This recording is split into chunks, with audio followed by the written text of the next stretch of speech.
انذار الطاعة للزوجة المسيحية.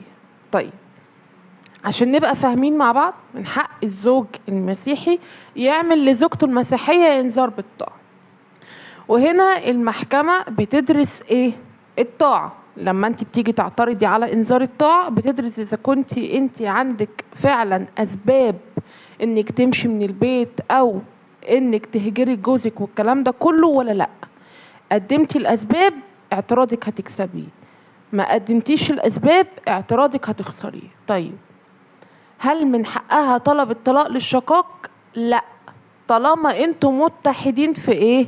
في الطائفة بتاعتكم، يعني انتوا الاتنين ارثوذكس، انتوا الاتنين كاثوليك، الا لو واحد فيكم في طائفة تانية، يعني واحد ارثوذكسي والتاني انجيلي، ساعتها هي من حقها تطلب طلب الطلاق للشقاق وتطلب تحكيم الشريعة الإسلامية عليها.